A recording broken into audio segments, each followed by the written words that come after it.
আসসালামু আলাইকুম। চলে এলাম আইটি ভিডিও নিয়ে।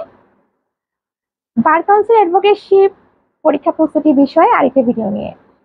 ইতিমধ্যে হয়তো দেখে থাকবেন আমার ইউটিউব চ্যানেলে বার কাউন্সিল অ্যাডভোকেটশিপ পরীক্ষা প্রস্তুতি নিয়ে দুইটা ভিডিও আপলোড হয়েছে। তো আপলোড হওয়ার পরে একটি কমন প্রশ্ন আমার ইউটিউব চ্যানেলের কমেন্ট বক্সে এসেছে, সেটা হচ্ছে যে আপু ধারা মনে থাকে না, কি করতে পারি? সত্যি কথা বলতে ধারা মনে থাকে না এই বিষয়ে যদি আমি বলতে যাই, আহ, আইন আইনের ধারা এমন একটি বিষয়, এই বিষয়গুলো মনে রাখার জন্য কিন্তু বারবার পড়তে হয়। তো ধারা মনে থাকার জন্য শর্টকাট কোনো পদ্ধতি নেই। আপনি যত বেশি পড়বেন তত বেশি মনে থাকবে। সেই কারণে বেশি বেশি পড়তে হবে।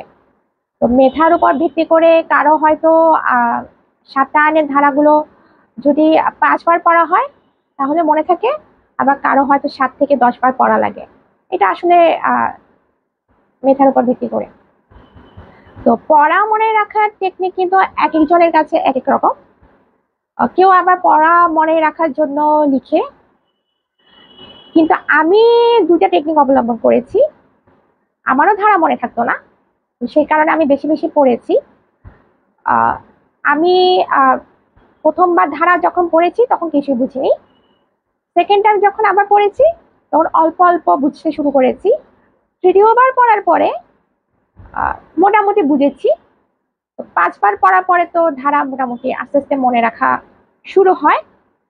কোন ধারায় কি আছে আস্তে আস্তে মনে পড়তে থাকে। দেখা যায় যে আপনি ঘুমাচ্ছেন, আপনি স্বপ্ন দেখছেন, ধারা নিয়ে স্বপ্ন দেখা আরম্ভ করেছে, এরকমও হয়। তো পড়া মনে রাখার জন্য যে টেকনিক দুটো আমি অবলম্বন করেছি, ফার্স্ট টেকনিক হচ্ছে আমি কাগজে লিখে যে বিষয়গুলো মনে থাকতো না সেগুলো দৃশ্যমান জায়গায় গ্লু দিয়ে লাগিয়ে দিয়েছি। চলতে ফিরতে যখন আমি তাকাতাম তখন ওই বিষয়গুলো বারবার তাকাতে তাকাতে এটা চোখে ভাসতো এবং এটা আমার ব্রেইনে গেঁথে গেছে। তো দেখা গেল যে একটা সময় পরে আমি ওটা আর ভুলছি না। সেকেন্ড যে টেকনিকটা অবলম্বন করেছি সেটা হচ্ছে দিনের একটা নির্দিষ্ট সময়, সেটা হোক লাঞ্চের পর অথবা ডিনারের পরে, সেটা 1 ঘন্টা হোক বা আধা ঘন্টা হোক, আমি ওই সময়টা শুধুমাত্র ফিক্স রাখতাম যে বিষয়গুলো মনে থাকতো না সেই বিষয়গুলো প্রতিদিন চোখ বুলানোর জন্য। তো যে বিষয়গুলো আপনার মনে থাকে না ওই বিষয়গুলো যদি আপনি প্রতিদিন ভাগ করে নিবেন, যে আজকে এটা পড়ছেন কালকে এটা পড়ছেন, 3 দিন 3 দিন করে, দেখা যেত যে একটা বিষয় 15 দিন পড়ার পরে আমার মনে থাকছে, আর ভোলার উপায় নেই। যেমন স্পেশালি বার কাউন্সিল রুলস গুলো যেগুলো 4টা চ্যাপ্টার আছে, ওই 4টা চ্যাপ্টারে যে সিকোয়েন্স গুলো আছে ওই সিকোয়েন্স গুলো আমার মনে থাকতো না। তো দেখা যেত সেই সিকোয়েন্স গুলোর জন্য আমি আলাদা একটা টাইম মেনটেন করেছি, প্রতিদিন আমি পড়তাম। তো 10 দিন পড়ার পরে কোনটার পরে কি আসবে সিকোয়েন্স গুলো আমার মনে থাকতো। তারপর তামাদি আইনের যে ধারাগুলো আছে ওগুলো আমার পড়ার জন্য আলাদা একটা টাইম লাগতো।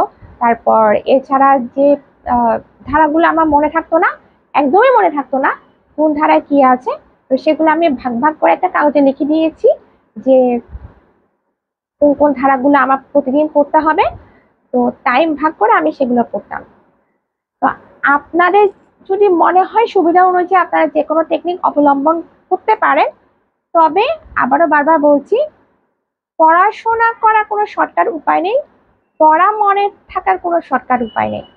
আর আইন যেহেতু কমপ্লিকেটেড সাবজেক্ট, তো আইনের ধারাগুলো মনে রাখার জন্য আপনাকে বেশি বেশি পড়াশোনা করতেই হবে। তা আজকে তাহলে এই পর্যন্ত। সকলের জন্য শুভকামনা। আসসালামু আলাইকুম, সবাইকে ধন্যবাদ।